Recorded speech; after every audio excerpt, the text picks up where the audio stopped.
Hi guys! Ako si Ellen ng Ellen and Arthur Vlogs. Sa araw na ito ay tayo ay magluluto ng sinigang na lapu-lapu. So ganito yung ginawa ko sa aking lapu-lapu. Hinugasan kong maigi at tinuyo ng tissue. Kung wala ay pwede namang ituyo nyo na lang dyan sa inyong strainer. Tapos pagkatapos niyan ay nilagyan ko ng asin. Okay, magkabilaan yan. So hayan. Ito guys, ang sikreto kaya hindi nagdidikit yung aking isda kahit na half cook lang siya. Yun, nilutuan ko muna yung ating langis ng dahon ng sibuyas. Kasi yung katas nun ay nakakatulong para hindi dikit-dikit yung ating isda dyan sa ating kawali. Tinan nyo, para ang tigas pa rin ng aking isda, ano? Sariwang-sariwa. Okay, prinito natin ng konti, bahagya lang. Tapos, kung gusto nyong lutong-luto, ay bahala na kayo kung pritong-prito. Okay, so hayan, natapos ng ating pagprito ng bahagya. Nakita nyo, hindi nadurog ang ating isda, ano? So, hayan, igisa na natin yung ating kamatis at saka sibuyas. Inuna ko yung sibuyas at kung may luya kayo, ay pwede nyo namang lagyan. Walang problema. So, gisa-gisa natin yan at ang isunod na natin ang ating kamatis. Okay, dinamihan ko yung kamatis ko, 2 malalaki at binisa natin yan.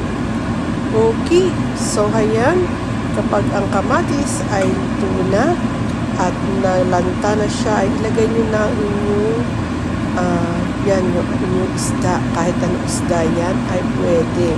Okay, yan lang kasi ang aking meron ako yung lapu-lapu. Ang bala nga namin ay bangus. Kaso sabi ni Mr. ay walang bangus sa grocery. Kaya lapu-lapu yung kanyang nakita. Okay guys, masarap ito. Ang sabaw niyan ay sarap, asin, kikiligin ka talaga. Okay, naglagdag tayo ng sabaw.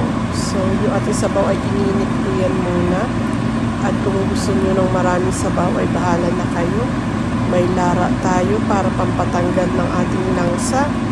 And then, naglagay ako ng konting paminta lang at saka konting asin.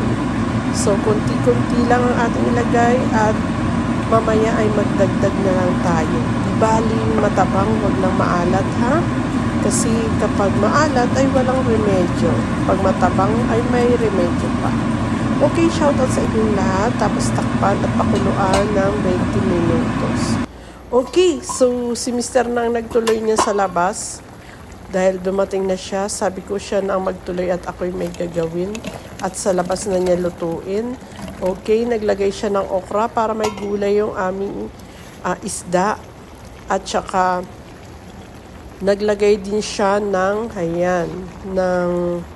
yung talbos ng kamote, naglagay din siya at tinakpan.